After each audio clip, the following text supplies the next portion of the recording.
প্রিয় দেশবাসী, আসসালামু আলাইকুম। আশা করি সবাই ভালো আছেন। তবে আমার জানা মতে আমাদের দেশের মানুষ এখন তেমন ভালো নেই।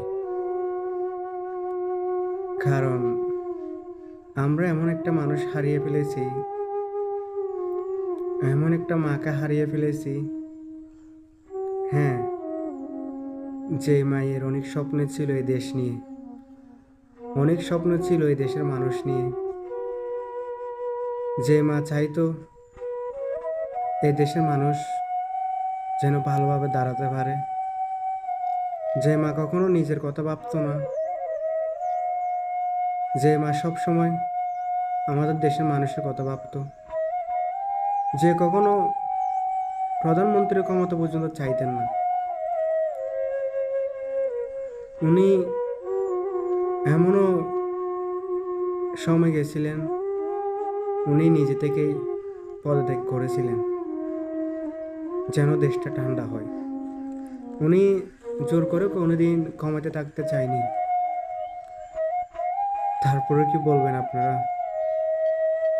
আমাদের মা জননী বেগম খালেদা জিয়া খারাপ ছিলেন, কোন মুখ দিয়ে বলবেন আপনারা? আমাদের মা জননী এমন একজন নেত্রী ছিলেন, তিনি এমন একজন নেত্রী ছিলেন, কেউ বলতে পারবে না। হ্যাঁ, কারোর কারোর বিরুদ্ধে অন্যায়ভাবে, হ্যাঁ, কোনো ধরনের হামলা, অভিযান এরকম কিছু করেছেন। আপনারা জানেন, আজ সকাল ভোর 6টায় আমাদের মা জননী ইন্তেকাল করেছেন, আল্লাহর ডাকে সাড়া দিয়েছেন। তাই আপনারা সবাই মাগফিরাত কামনা করবেন, যেন আল্লাহ মা জননীকে জান্নাতের সর্বোচ্চ উচ্চ দান করেন। তো সবাই ভালো থাকবেন, আমার মা জননীর জন্য দোয়া করবেন। হ্যাঁ, কার মৃত্যু কিভাবে হয়, কখন হয়ে যায়, মৃত্যুর কোনো সময় লাগে না। কার মৃত্যু কখন হয়ে যায় কেউ জানিও না।